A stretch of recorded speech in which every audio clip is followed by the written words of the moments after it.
민수기 20장 10절 이하의 말씀을 제가 보겠습니다. 잘 아시는 무리바 사건입니다.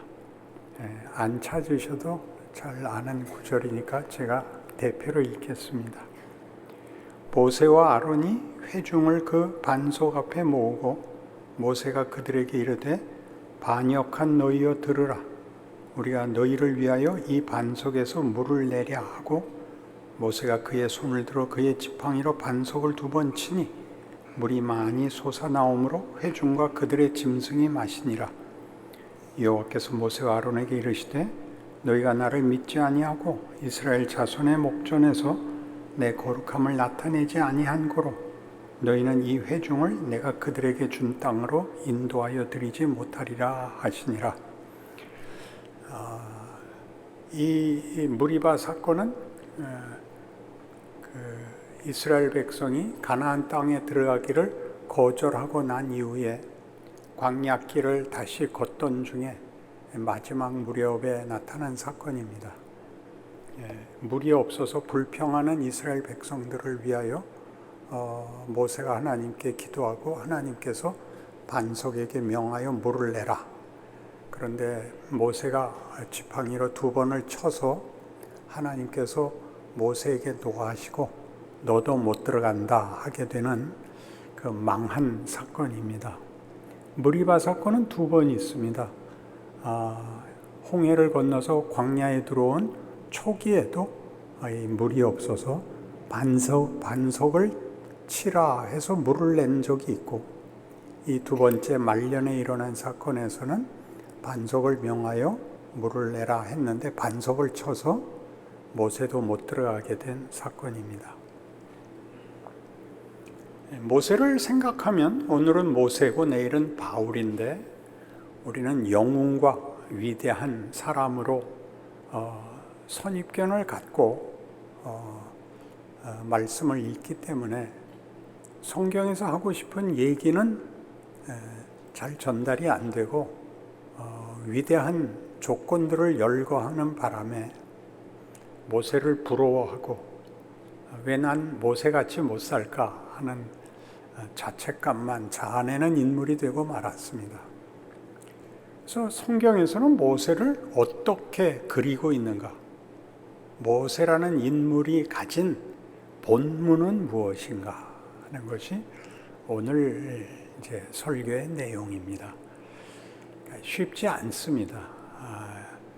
교인들이 교회에 올 때는 보통 뇌를 냉장고에 넣어놓고 오는 수가 많아서 본문 읽고 제목 읽으면 다 알 걸로 예상하는 것은 좀 섭섭한 편견입니다. 생각 많이 해야 되는 겁니다. 모세는 실패한 사람입니다. 그가 애굽 땅에 종되었던 이스라엘 백성을 구원하였으나 가나안에 들이지 못하고 자신도 여기서 성질 부려서 자신도 못 들어가고 망한 사람입니다. 폄하하려고 그러는 것이 아니라 이 모세의 일대기가 이스라엘 역사에서 어떤 역할과 내용을 담고 있는가가 성경이 하고 싶은 얘기다. 이렇게 좀 마음을 열고 쫓아오셔야 됩니다. 여러분, 벤허라는 영화는 다 보셨죠? 제일 기억나는 장면이 어디죠? 뭐 다 전차경주를 첫째로 꼽습니다. 저도 고등학생 때까지는 전차경주가 제일 기억나는 장면이었는데, 그 전차경주에서 그 왼수였던 메살라가 죽습니다. 그럼 영화가 끝나야 되는데 끝이 안 나죠. 그러니까 벤허라는 영화가 할 말이 더 있다는 건데 우리는 그 뒷부분은 별로 달가워하지 않습니다. 특히 마지막에 예수님이 십자가 지고 애처롭고 구차한 장면이 연속되는 것은 사실 자존심도 상합니다. 근데 거기야말로 베노가 하고 싶은 얘기가 나오는 데인데, 그 베노라는 영화가 무엇을 본문으로 갖고 있는지 모르니까 벤허라는 영화를 만든 사람들이 결론으로 삼은 데까지 못 쫓아가고 결론 아닌 데서 그만 절정을 다 터뜨린 거죠. 그래서 뒤가 지루하죠. 메살라가 죽은 다음에 메살라가 동료들이 지금 다리를 하나 잘라야 산다. 지금 수술하자. 근데 그가 거절하는 장면은 기억나십니까? 안 돼. 그가 온단 말이야. 나는 그 꼴을 보여줄 수는 없어. 기다려봐.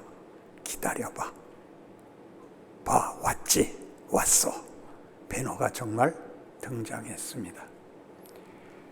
오랫동안 가지고 있던 원한과 분노를 갚은 날입니다. 그러나 상대가 죽어가는 모습을 보고 통쾌하게 웃을 수는 없는 노릇입니다. 진땀을 흘리고 있는 베노에게 용서를 빌거나 비명을 질러야 되는 이 악당 메살라가 웃지요. 승부는 아직 끝나지 않았어. 나는 죽지만 네 여동생과 네 어머니는 살아있어. 저기 동굴에 가봐. 승부는 이제부터야. 으하하하 그러고 돼지거든요. 그 죽는 게 절정이 아니고 이 영화의 결론이 아니라면 그 다음엔 도대체 우리를 어디로 끌고 가는 것이고 애초부터 가졌던 도전, 이 영화가 가졌던 질문의 진짜는 무엇이었을까요?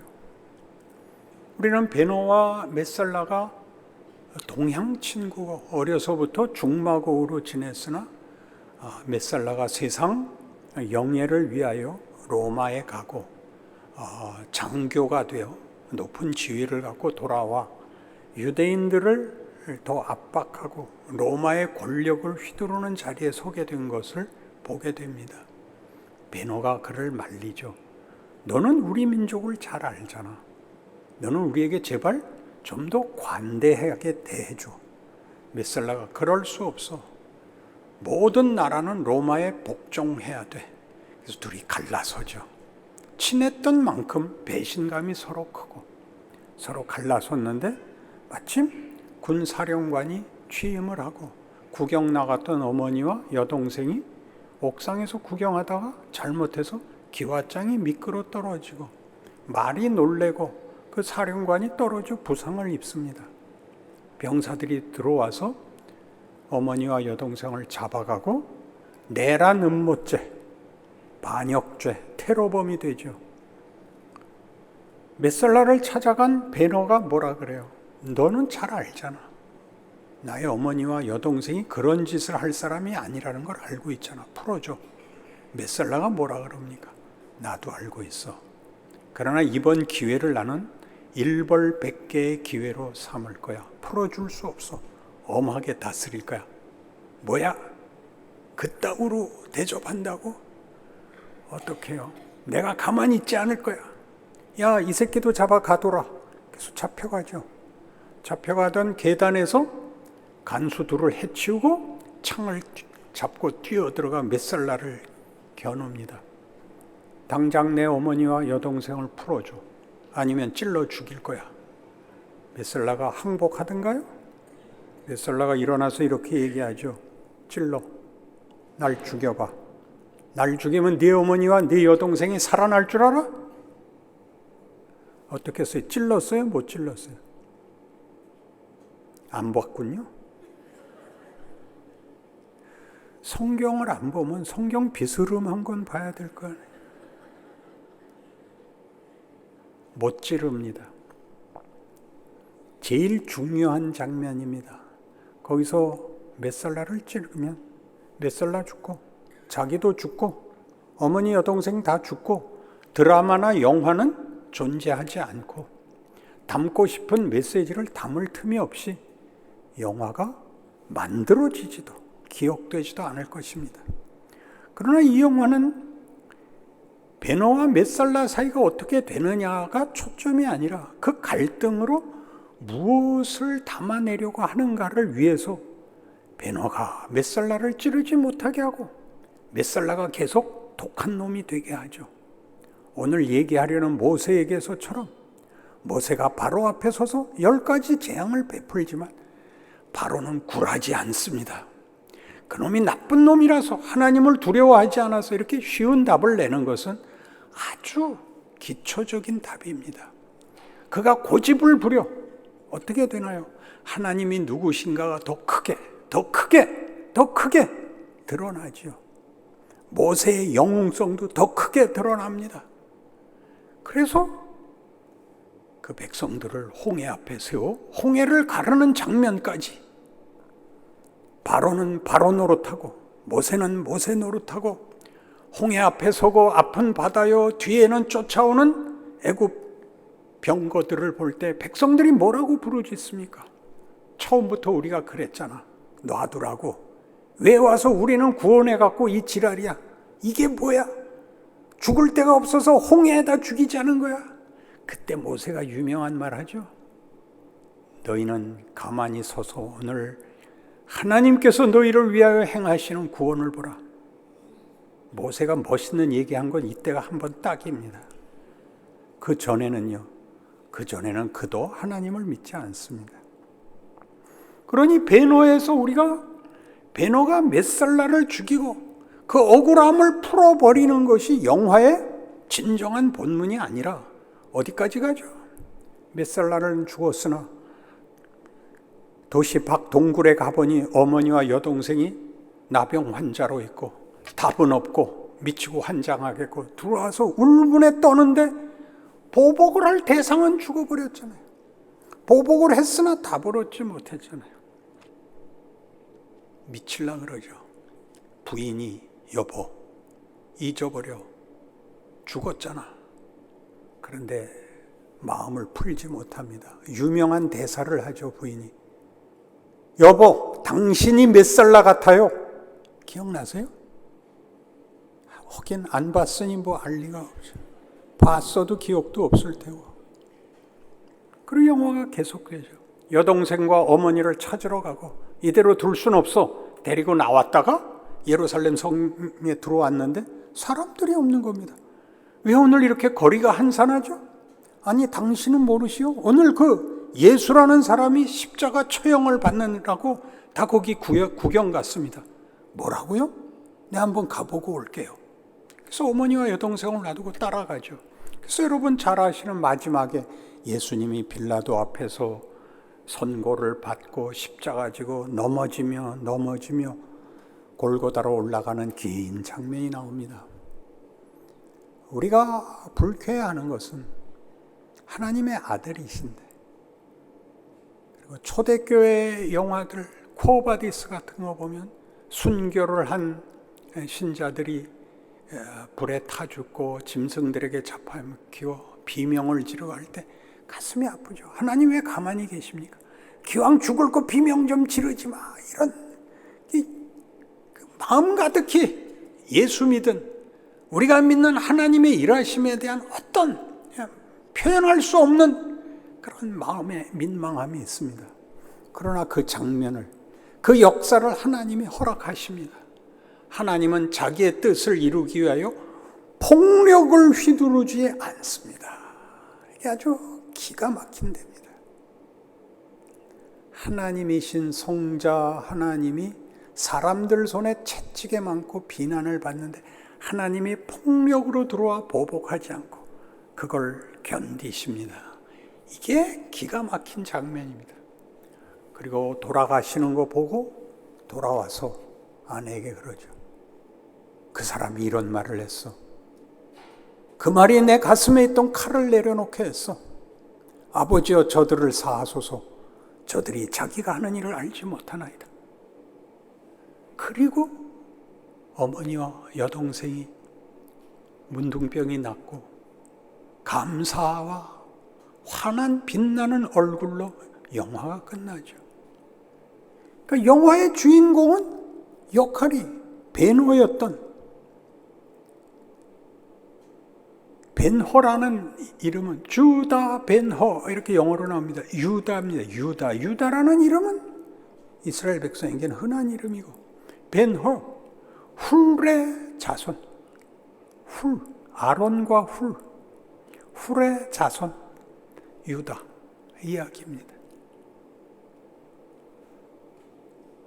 벤허의 얘기가 아니라 그의 인생에서 붙잡혔던 증오와 분노와 폭력이라는 풀 수 없는 문제를 어떻게 푸느냐, 무엇이 답이 되느냐, 예수다 라는 본문을 그렇게 담아내죠.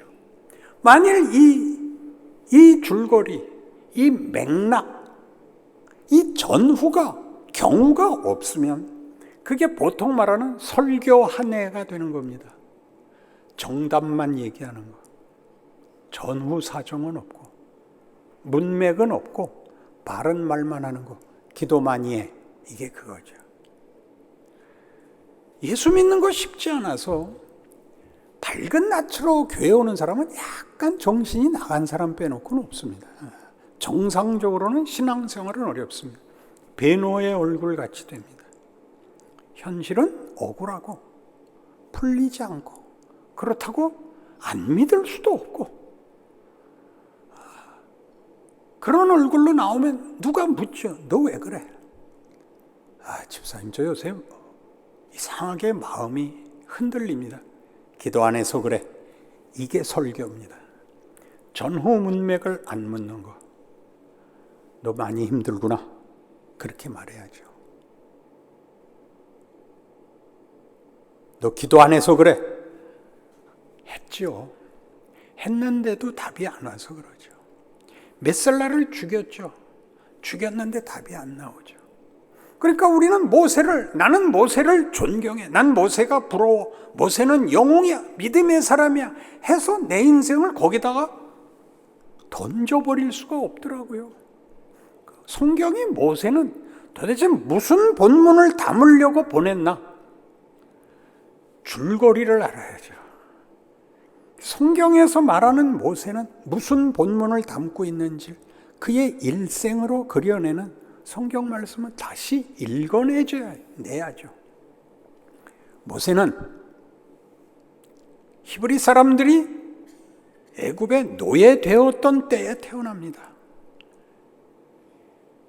400년이나 종로로 타던 그 말기에 태어나죠. 그때는 종이었던 히브리 민족이 너무 수가 많아져서 애굽 왕이 그 두려움을 느껴서 남자애가 태어나면 다 죽여라. 그런 때 태어납니다. 그는 그래서 처음 얼마 동안은 엄마가 숨기고 키웠지만 결국 포기하고 내다 버렸습니다. 바로의 공주가 주워다 길렀죠. 40살이 되도록. 어머니가 유모 노릇을 했는데 은연중에 알 건 다 알았을 것으로 생각이 됩니다. 그러나 그는 그 갈등과 그 모순을 견디기에는 쉽지 않은 날들을 보냈을 겁니다. 정체성이 흔들리죠. 나는 히브리 사람인가? 애굽 사람인가? 나는 노예인가? 나는 왕자인가? 얼마나 혼돈스러운 전반부 인생을 보냈겠습니까? 그리고 그가 마음에 결심을 하고 정말 진지한 충성심으로 자기 민족을 위하여 일어섭니다.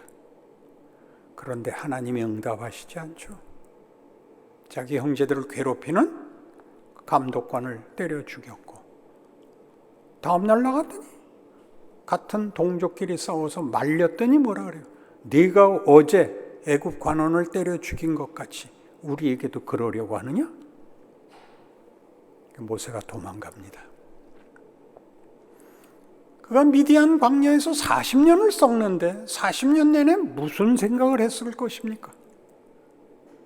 내가 그때 왜 그랬을까? 그 생각이 제일 많았을 겁니다. 그냥 참고 바로의 뒤를 이을 걸. 그 생각 당연히 했겠죠. 그러나 내가 결국 결정을 했던 우리 조상의 하나님이 모든 존재와 역사의 주인이라는 사실을 내가 마음으로 항복하고 하나님 편을 들었는데 하나님은 왜 침묵했을까? 그것이 그에게는 가장 답답했을 것입니다. 자그마치 40년입니다. 그가 어느 만큼 절망하고 그 마음에 후회했는지 거기서 난 아들 이름을 게르솜이라고 짓습니다. 게르솜은 이방 나그네라는 뜻입니다. 유대인들에게 이방인이다 그렇게 얘기하는 것은 경상도 소곤에 나오는 이거와 똑같습니다. 낙동강 오리알이다 그겁니다. 나는 낙동강 오리알이다. 어미가 낳는데 물에 휩쓸려 내려가서 엄마 만날 틈이 없는 거죠. 부화되지도 않고 버려진 알이 됐죠. 모세는 자신을 그렇게 생각했고 나중에 하나님 만나고 부르심을 받고 바로 앞으로 이제 가기 위해 할 때 하나님이 쳐들어와서 죽이려고 합니다. 그 자식에게 할례를 주지 않았기 때문에 그 아내가 얼른 자식에게 할례를 행하고 그걸 표피를 집어 던지면서 당신은 나에게 피남편입니다. 그렇게 약속의 후손, 약속의 자녀입니다 라고 고함질로 하나님이 놓아줬다 그렇게 되어 있습니다. 바로 앞에 섰을 때 모세는 아직 자신이 없습니다. 그가 처음 바로를 대면하고 이스라엘 백성을 놓아달라고 했을 때 바로는 콧방구도 안 꼈습니다. 이것들이 배부른 소리를 한다. 야, 좀 더 독하게 다스려라. 그래서 어떻게 됐어요? 벽돌을 구워야 되는데 개수는 동일하게 만들어야 하고 짚은 주지 마라. 그렇게 됐죠. 백성들이 원망하죠. 네가 왜서 괜히 쓸데없는 소리해서 우리만 고단하게 됐잖냐. 넌 왜 와서 이렇게 우리를 못 살게 구냐. 모세가 하나님께랑 가서 똑같은 얘기합니다. 거 봐요. 내가 안 간다 그랬잖아요. 이게 무슨 꼴이에요. 하나님이 계속 보내죠. 그래서 자그마치 재앙이 몇 번 임한다고요? 10번 임합니다. 바로는 마음을 돌리지 않습니다. 누가 마음을 돌립니까? 모세가 돌립니다. 홍해 앞에 섰을 때 모든 백성이 아우성을 칠 때 모세가 비로소 아까 얘기한 것 같이 너희는 가만히 서서 하나님께서 오늘 너희를 위하여 싸우시는 싸움 구원을 보라 라고 외치게 됩니다. 굉장하죠. 홍해가 갈라지고 이스라엘 백성을 이끌고 광야로 갑니다. 시내산에 이르고 하나님의 앞에 올라가 율법을 받아오는 동안 백성은 금송아지 만듭니다. 하나님이 노하시고 이렇게 말씀하시죠. 이들을 다 죽이고 너로 새로 시작하자. 모세가 기특한 말을 합니다. 하나님 그리하시려면 내 이름도 빼주십시오. 그의 위대함보다 더 중요한 것은 하나님 이들이 못난 것보다 전 더했습니다. 나를 불러 세우셨으면 이들도 용서하셔야 됩니다. 그렇게 말하는 장면입니다. 그래서 광야길을 지나 여러 번의 우여곡절이 있었죠. 먹을 거 없다 그래서 만나 내리고 고기 먹고 싶다 그래서 메추라기 내리고 마실 물 없다 그래서 반석에서 물이 나오고 낮에는 구름기둥 밤에는 불기둥으로 인도함을 받지만 그들은 매번 불평입니다. 지진이 나서 죽기도 하고 향로에서 불이 나와 죽기도 하고 뱀에게 물려 죽기도 하고 하는 광야길을 걷는 내내 불평 속에 반복적으로 후렴같이 하는 말이 있습니다. 애굽으로 돌아가자. 애굽으로 돌아가자. 그 불평 속에 가나안 입국의 직전에 섭니다.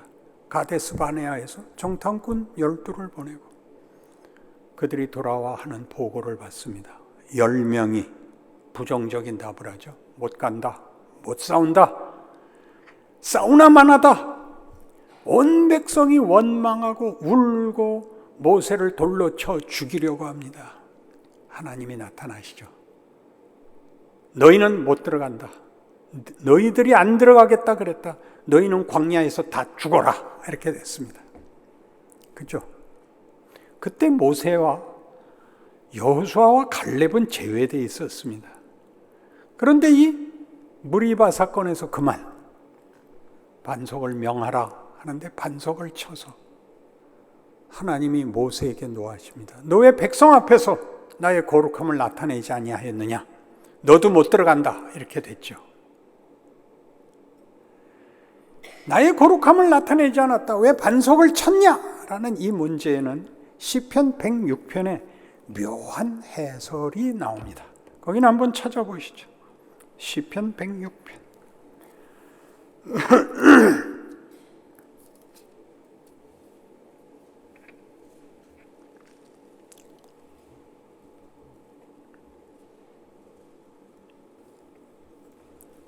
시편 106편 32절. 그들이 또 무리바 물에서 여호와를 노하시게 하였으므로 그들 때문에 재난이 모세에게 이르렀나니 이는 그들이 그의 뜻을 거역함으로 말미암아 모세가 그의 입술로 망령되이 말하였음이로다.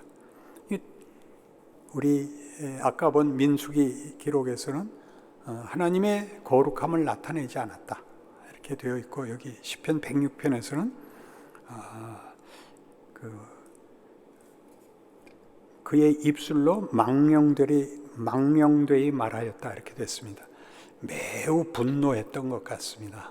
그래서 성경에서는 차마 그거를 제대로 글로 쓰지 못한 것 같습니다. 입에 못 담을 욕을 한 것 같습니다. 이 개새끼 이상의.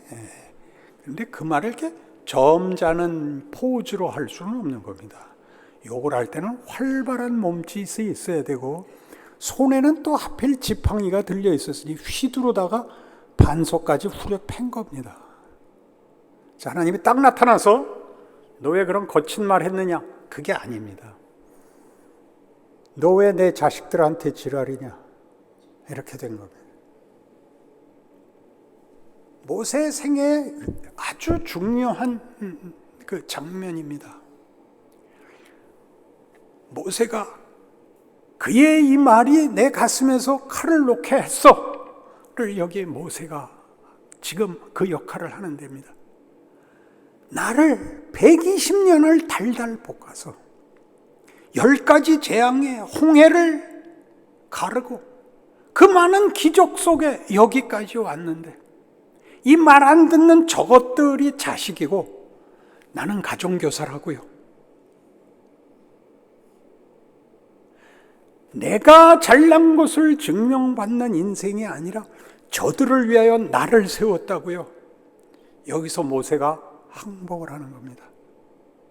맞습니다, 하나님. 맞습니다. 하나님이 저것들을 위하여 나를 세웠습니다.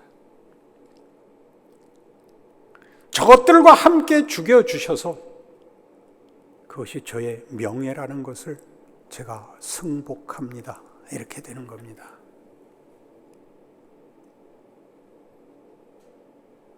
같이 죽을 수 있다는 건 저주를 받는 게 아닙니다.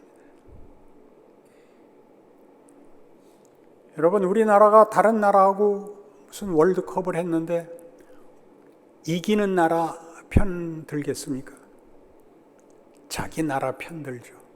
지면 같이 가서 울어야죠. 그게 명예 아닌가요? 그게 책임 아닌가요? 이렇게 말씀하시는 하나님이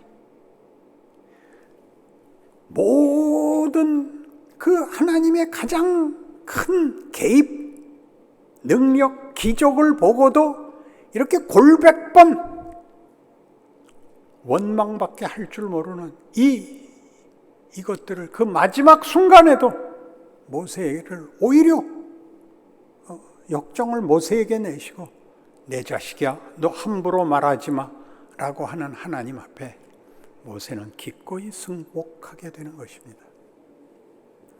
그래서 모세는 이스라엘과 함께 죽죠.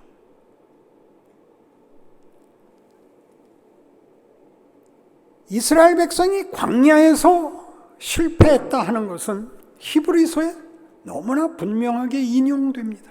히브리서 3장.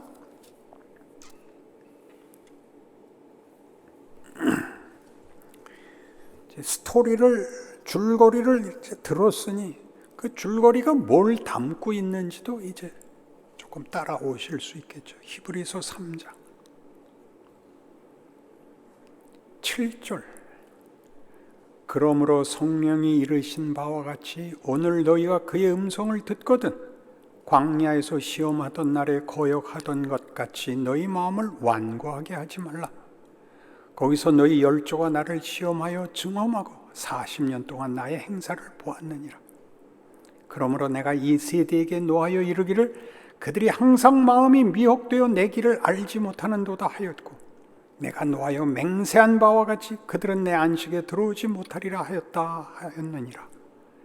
형제들아 너희는 삼가 혹 너희 중에 누가 믿지 아니하는 악한 마음을 품고 살아계신 하나님에게서 떨어질까 조심할 것이요 오직 오늘이라 일컫는 동안에 매일 피차 권면하여 너희 중에 누구든지 죄의 유혹으로 완고하게 되지 않도록 하라. 우리가 시작할 때 확신한 것을 끝까지 견고히 잡고 있으면 그리스도와 함께 참여한 자가 되리라. 성경이 일렀으되 오늘 너희가 그의 음성을 듣거든 경노하시게 하던 것 같이 너희 마음을 완고하게 하지 말라 하였으니 듣고 경노하시게 하던 자가 누구냐? 모세를 따라 애굽에서 나온 모든 사람이 아니냐? 또 하나님이 40년 동안 누구에게 노하셨느냐? 그들의 시체가 광야에 엎드러진 범죄한 자들에게가 아니냐? 또 하나님이 누구에게 맹세하사 그의 안식에 들어오지 못하리라 하셨느냐? 곧 순종하지 아니하던 자들에게가 아니냐? 이로 보건대 그들이 믿지 아니함으로 능히 들어가지 못한 것이라. 누구에게 화를 냈냐? 출애굽한 백성들 아니었냐? 애굽을 나왔으나 하나님께 꾸중을 듣고 하나님의 진노로 광야에서 죽지 않았느냐? 그렇게 얘기하는 겁니다. 구원을 받았으나 꾸중을 듣는 인생에 그친 자들에게 진노하신 것 아니냐? 이런 얘기입니다. 이런 생각이 들까 봐 중요한 인용으로 쓰는 겁니다. 그래서 그들은 구원이 취소됐다. 구원을 못 받았다. 그런 얘기가 아닙니다. 그들은 계속 반복적으로 뭐라고 원망한다 그랬죠? 애굽으로 돌아가자입니다. 성경이 하고 싶은 얘기는 그들은 애굽에서 나온 자니라입니다. 애굽을 나오는 것이 구원입니다. 애굽을 나오는 목적은 광야에서 죽는 것이 아니라 가나안에 들어가는 것입니다. 여기는 실패합니다. 그럴 수 있다는 걸 알아라. 영광의 자리에까지 못 들어가고 많은 자들이 있을 수 있다. 지옥 간다는 뜻이 아니다. 이들의 실패, 너희 조상들의 실패를 유산으로 하여 너희는 제발 여기보다 더 잘해라. 이렇게 얘기하는 대목입니다. 그러니까 모두가 성도들의 신앙생활에서 제일 우리를 속이는 게 회개입니다. 회개가 왜 우리를 속이냐 하면 잘못했습니다가 있지 나갈 길 더 나가야 하는 거를 회개로 다 했다고 생각을 하죠. 애굽을 나왔습니다. 애굽의 노예가 아니고 자유인이며 시내산에서 하나님의 법을 받은 사람들입니다. 의로운 것과 선한 것과 사랑과 인내와 용서를 아는 자입니다. 그러니 가나안으로 들어가는 일, 사랑하는 일, 용서하는 일, 기뻐하는 일을 하십시오. 내가 무엇을 못했느냐를 붙잡고 하나님 앞에 매일 가슴을 찢다가 오늘을 하루도 제대로 신앙적으로 못 살고 말더라고요. 부정적이고 소극적인 무엇을 잘못하지 않는 게 전부일 때는 잘못하지 않은 것을 잘한 것으로 받을 방법이 없어서 비난밖에 할 게 없습니다. 저 사람 기도하는데 눈 떴어요. 그거밖에 할 말이 없다. 그거 말고 이제 가르쳐줬잖아요. 새 계명을 너희에게 주노니 서로 사랑하라. 서로 사랑하라. 사랑은 눈물이 그렁그렁해지고 가슴이 찢어질 것 같이 터지는 게 사랑이 아닙니다. 고린도전서 13장에서 이렇게 딱 치고 나오죠. 사랑은 이건 아니다. 뭐가 아니래요? 천사의 말을 하는 게 사랑 아니다. 환상을 가지지 마라. 산을 옮기는 능력이 사랑 아니다. 자기 몸을 불사르게 내주는 게 사랑 아니다. 사랑이 뭐냐? 참아라. 너 입 닫아라. 미운 소리 하지 마라. 가만히 있어라. 이게 사랑이다. 사랑의 연장선상에 사랑의 완성으로 가는 맨 처음이 뭐냐? 마음에 안 들 때 웃는 겁니다.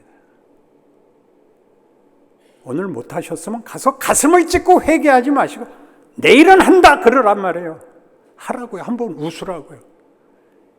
교회 나와서 반가워하지 않고 웃지 않는 것들은 사탄인 거예요. 이걸 죽여버려야 돼요. 눈물로 울어서 얼마나 내가 진심을 가졌는가를 증명하지 마시고 하라니까요. 하루에도 골백 번 기회가 있어요. 아는 사람을 만나고 모르는 사람을 만나고 좋은 경우를 만나고 민망한 경우를 만나고 그때 잘하라니까요. 어떻게 하라고요?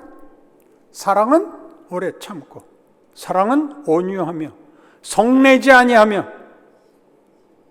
목사님 방금 성내셨는데요. 그렇죠. 어떻게 암만 잘할 수 있겠어요? 알고는 있어야죠. 무례히 행치 않으며 모든 것을 믿고 바라고 참고 견디는 것.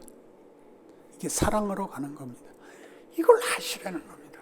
우리 보고 하라는 겁니다. 어디로 간다고요? 애굽으로 돌아가자입니다. 애굽으로 돌아가면 뭐가 있는데요? 종이죠. 종 노릇하고 편하게 살겠다는 겁니다. 하나님은 우리 보고 뭐 하라는 거죠?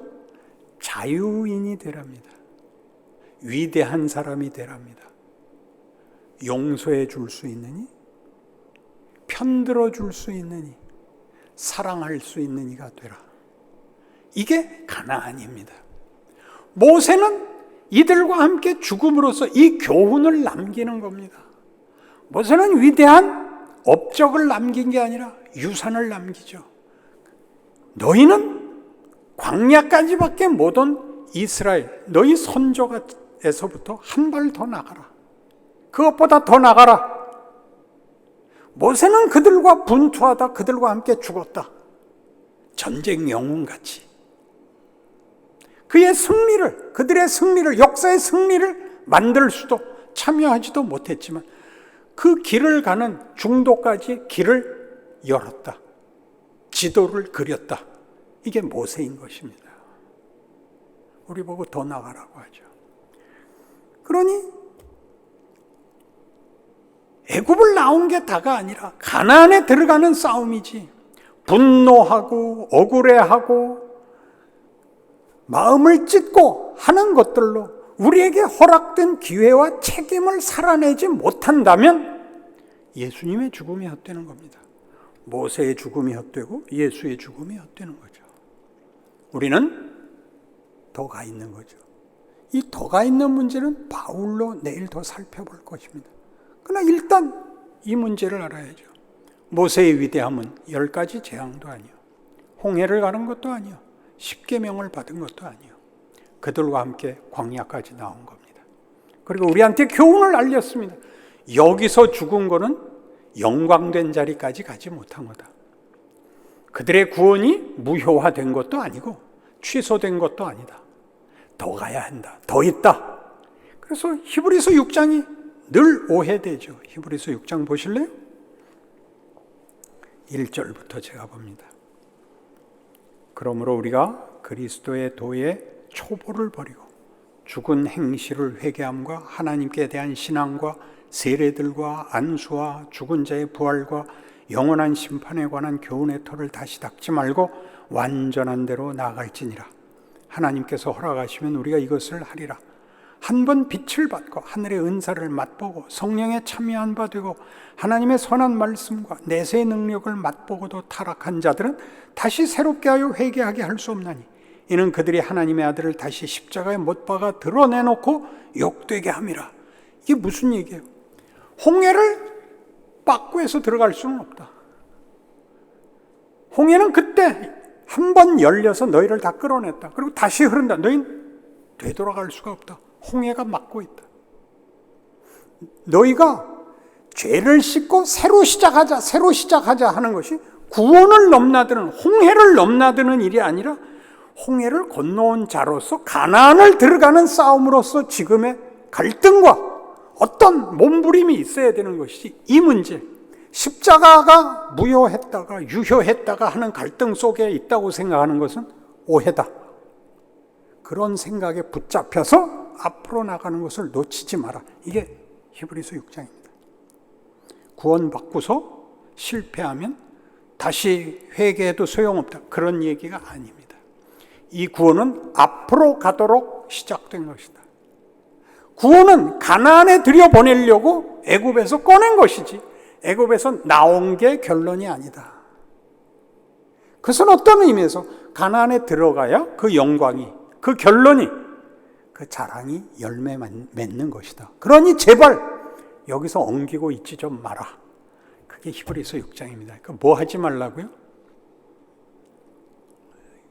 오해의 소지가 있지만 잘 생각해 보세요. 지금 와서 새삼스럽게 기본적인 성경 공부하느라고 시간 낭비하지 마시고 더 나가시라고요. 어떻게 더 나가느냐고요? 매일 하나님이 도전하십니다.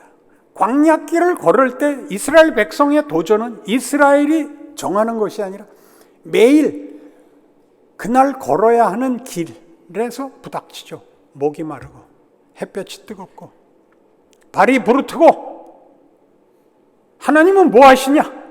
이런 질문들이 나오는 겁니다. 그래서 하나님이 우리에게 거꾸로 얘기하는 겁니다. 너희가 가나안까지 들어가야 된다. 그리고 광야길을 걷는 가장 큰 이유는 자유라는 것이 무엇인지 깨우치기 위하여 필요한 과정이다. 그렇게 얘기합니다. 자유란 권리인가요? 책임인가요? 내일 올 때는 꼭 뇌를 가지고 오신다. 자유는 물론 권리입니다.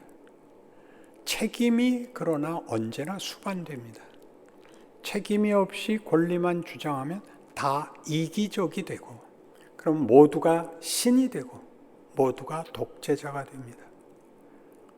우리는 자유라는 이름으로 프랑스 대혁명 이후에 근대와 현대에 이르도록 실컷 자유를 맛보고 있지만 책임을 지지 않는 죄성으로 인하여 혼란이 어느 나라에나 반복되고 있는 것을 보고 있습니다. 다른 방법은 없습니다. 그것을 서양에서는 시민의 책임, 시민정신이라고 부릅니다. 시민정신이란 무슨 지적, 어떤 능력적 차원, 기능에서의 실력이 아니라 책임이 따르는 자유를 부여받고 있다는 걸 아는 것을 시민정신이라고 합니다. 기독교인들이 신앙생활을 잘 못하는 이유는 우리가 가나안으로 들어가기 위하여 이 광야라는 과정을 걷는 동안 여기서 실패하고 여기서 끝날 수도 있지만 자유시민으로 훈련받고 허락받고 있다는 걸 아는 자로서 광야를 걸어야 한다는 것입니다. 모세가 함께하고 있습니다. 우리 자신이 가나안에 들어가는 것도 중요하지만 모세같이 우리가 우리 시대와 우리의 이웃을 위하여 우리가 예수님의 성육신과 같이 이들과 함께 모세같이 함께 죽는 책임을 질 수도 있습니다. 어느 쪽을 하나님이 허락하실지 우리는 알 수가 없습니다. 매일 광야 생활에서 그랬던 것 같이 매일 우리에게 도전이 옵니다. 아침에 해가 뜨죠. 하나님이 부르십니다. 자, 시작하자. 일어나라. 하루 종일 시험과 도전 앞에 있습니다. 그렇지 않나요? 삶의 위협이 있고 유혹이 있고 시험이 있지 않습니까? 다 이길 수 없습니다. 내가 생각하고 결정을 해야 됩니다. 무엇이 정답인지 아는 것과 정답을 행할 수 있는 건 굉장히 큰 차이입니다. 그렇지 않나요? 우리가 우리의 생각과 실력의 큰 차이를 보는 게 축구 경기할 때마다 보지 않습니까? 그걸 왜 발만 갖다 대면 들어가는데 그걸 못하고 자빠지는지 이해가 안 가시죠? 선수들에게 물어보십시오. 그게 딱 차이랍니다. 그게 딱. 제일 잘하는 사람 누구죠? 메시. 메시는 키가 큰가요? 다리가 긴가요? IQ가 높은가요? 우리는 알 수가 없습니다. 그러나 그한테 공이 가면 딱 골로 연결되고, 우리나라 선수에겐 가면 답답한 결과가 나오는 것이 매번입니다. 이제 손흥민만큼 왔죠. 그래도 우리 기대만큼은 아직 안 되죠. 왜요? 보는 사람은 답답하죠. 보는 사람은 다리가 12개, 뛰는 사람은 2개. 우리 스스로의 인생이 그렇지 않나요? 여러분 인생에서 예수 믿는 사람다운 게 예수 믿으세요? 전 새벽 기도 했어요. 이렇게 말하는 게 아니라 그때 그 장면에서 어떤 결정, 어떤 반응을 보일 수 있는가를 여러분이 여러분에게 점검하셔야죠. 이 점검 자체가 없거든요. 그냥 고단했고, 그래서 막막하고 뭐라고 말을 할 수는 없지만 예수 믿는 인생이 왜 이렇게 힘든가라는 문제가 뭔지도 읽지 않고 보기도 읽지 않고 그냥 막막하죠. 왜 사는지, 어떻게 살아야 되는지, 뭐가 문제인지, 하나님이 뭐라고 말씀하시는지, 함께 하시는지 마는지, 쳐다는 보고 계신지 다 막막하니까 기분 좋은 날은 그냥 넘어가고 기분 나쁜 날은 시시콜콜이 다 뿔따구가 나죠. 그냥 오면 다 원망이죠. 시험 문제는 펴보지도 않고 시험지가 왜 하얘냐고 화딱지만 내고 돌아온 꼴이죠. 그러니 다시 생각을 해보세요. 여러분 생에 하나님이 여러분에게 어디까지 일하셨나요? 여러분이 어디까지 성경과 하나님의 의도에 대한 이해를 가지고 있나요? 그 여러분 현실에서는 어떻게 구체화되고 있나요? 하나님은 어떻게 당신의 도전을, 당신의 목적을 우리에게 담으시나요? 어떻게 우리에게 도전하시나요? 그렇게 생각해 본 적은 없습니다. 그저 다만 고통을 면하는 것과 자존심 세우는 게 전부인 하나님의 일하시는 방법, 하나님이 우리에게 채우시려는 내용은 그냥 명분이고 이상이고 교리문답같이 고백같이만 있지 현실이 하나님이 지금 일하고 있다는 우리가 놓치죠. 모세는 80세가 되어서 하나님을 다 잊어먹은 때 하나님이 부릅니다. 떨기나무에서 만나죠. 모세야, 내 백성이 애굽의 종이 되어 고통의 나날을 보내고 울부짖고 있다. 내가 그들을 구하기 위하여 너를 보낸다. 가라, 내 백성을 구해라. 모세가 이렇게 묻습니다. 내가 가면 그들이 물을 것입니다. 너를 보낸 신의 이름이 뭐냐? 그러니 당신의 이름을 가르쳐 주십시오. 이게 무슨 뜻인지 아시겠어요? 하나님, 여태껏 뭐 하고 계시다가 이제 와서 가렵니까? 생각이 있으신 겁니까? 그땐 뭐 하셨습니까? 내가 그때 모든 걸 떨쳐내고 힘을 다하여 주 앞에 내 책임을 헌신했을 때 그때는 아무 대답도 없으시더니 어디 갔다 오셔서 이제 하시겠다고 이제 와서 하라 그럽니까? 하나님이 이렇게 대답하셨습니다. 나는 스스로 있는 자 아니라. 그게 무슨 말일까요? 임마, 모세야, 나는 하나님이기를 잠시도 중단하는 적이 없는 하나님이야. 난 일하고 있었어. 넌 이 40년이 아무것도 아니었다고 생각하고 있지? 난 열심히 일했어. 너는 아무 열매가 없다, 아무 감동도 없다 그러는 거지. 가봐. 할 수 없이 가죠. 나중에 하나님이 화를 내시거든요. 모세는 끝까지 버티다가 하나님이 화를 내서 할 수 없이 갑니다. 그리고 그 10가지 재앙을 보는 겁니다. 바로가 돌아서지 않고 모세가 돌아선다니까요. 바로가 돌아서서 문제가 정치적으로 쉽게 풀리면 제일 좋겠죠. 그렇게 안 해요. 세상이 다 망해도 좋다요. 네가 변해라. 그런 게 하나님이 오늘 하시는 일이에요. 여러분의 생애예요. 귀한 오늘 하루예요. 그러니 생각하세요. 떡을 달래면 떡을 주고 옷을 달래면 옷을 주신다고요. 네 마음을 달래는 거예요. 어떻게? 그냥 막막하게, 모호하게, 그냥 진심을 말로, 소원으로? 아니요. 매일 시험을 보잖아요. 자, 이런 경우는 어떻게 할래? 너 죽을 것 같은 마음이 들었을 때 어떻게 할래? 그럼 내 분통을 터뜨려서 내 주변 모두에게 내가 얼마나 화가 난 날을 전달하는 게 전부야? 내가 얼마나 비참한가? 내가 얼마나 억울한가? 그게 다야? 어떻게 할래?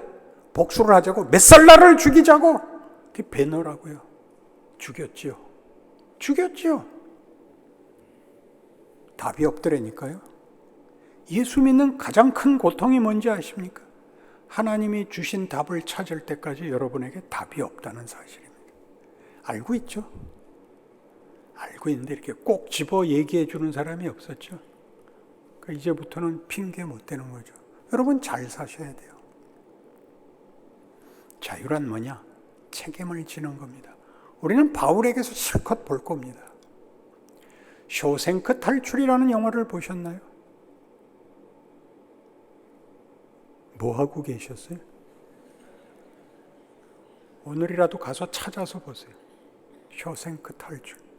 모건 프리먼이라는 유명한 흑인 배우가 나오는 위대한 영화입니다. 쇼생크라는 감옥에서 주인공이 탈옥하는 이야기입니다. 그러나 원 제목은 쇼생크 탈출이 아니고 쇼생크 리뎀션입니다. 쇼생크 구원. 쇼생크가 구원받는 얘기입니다. 감옥 이름입니다. 쇼생크는.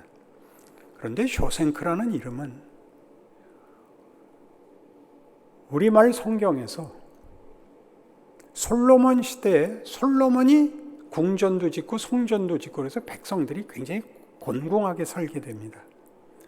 그래서 여로보암이라는 자가 노동 현장의 책임자가 솔로몬에게 뭐라 그럽니다. 좀 국민들 형편을 좀 이해해달라고. 그래서 솔로몬이 저 새끼 죽여라. 그래서 여로보암이 애굽으로 도망갑니다. 그때 애굽의 왕 이름이 시삭. 원어로는 쇼생크입니다. 이게 성경을 배경으로 한 영화인 겁니다.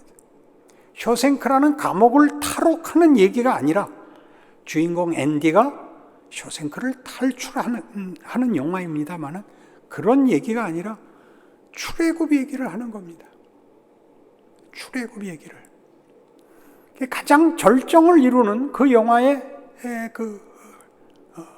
결론은 본문은 나중에 이렇게 나옵니다.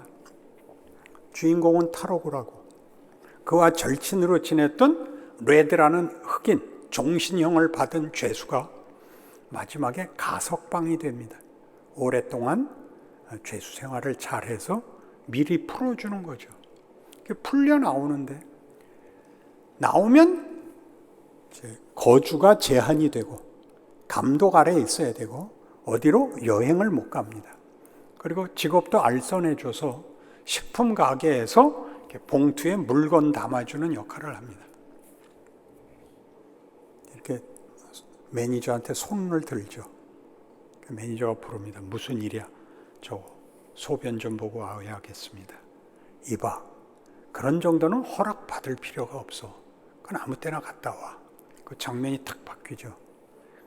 모자를 이렇게 삐딱하게 쓴 주인공이 벤치에 앉아서 혼자 녹두리를 합니다. 나는 평생 허락을 받고 살았단 말이야. 허락을 받지 않으면 한 방울도 안 나온단 말이야. 난 여기가 무서워. 난 돌아가고 싶어. 난 두렵게 살기는 싫어. 이게 그 영화의 본문입니다. 주인공이 탈옥하는 것은 스토리지만 스토리에 담겨있는 진짜 본문은 이 얘기라고요. 그게 뭔데요? 왜 감옥이 더 좋다 그럴까요? 감옥에 잡혀 있다가 40년을 복역하고 풀려나서 자유시민이 됐는데 뭐가 무섭다는 걸까요? 감옥엔 뭐가 있었죠? 담벼락이 있었습니다. 거기서는 도둑 맞을 일도 없고 강도 만날 일도 없습니다. 밥할 일도 없고 옷을 사 입을 일도 없습니다. 다 줍니다. 뭐만 반납하면 되죠? 뭔 반납해야 되죠? 무엇은 포기해야 되죠? 생각을 해보세요. 생각을. 냉장고에 전선을 꽂으세요. 자유를 반납해야죠. 자기가 결정하는 것은 아무것도 없죠. 그럼 뭐가 주어지죠? 모든 게 보호되죠. 이스라엘 백성이 광야에서 무엇을 실패하느냐? 이걸 실패하는 거죠. 책임을 질 실력을 못 만드는 겁니다. 하나님이 분노하시는 겁니다. 내가 너희에게 안전을 주는 게 아니야. 부를 주는 게 아니야. 너희에게 명예를 주는 거야. 위대한 존재가 되는 거야. 너희가 책임을 지는 거야. 너희가 선택하는 거야. 너희는 내 종이 아니야. 너희는 내 자식이야. 너희를 위하여 내가 뭐든지 할 수 있어. 우리는 나와 너희의 관계는 믿음의 관계야. 사랑의 관계야. 믿음과 사랑은 대등한 인격만이 나눌 수 있는 거라고요. 강요할 수 없고 기계적으로 할 수 없고 이해관계로 주고받는 게 아니라고요. 하나님이 화를 내시는 거예요. 중요한 사건이죠.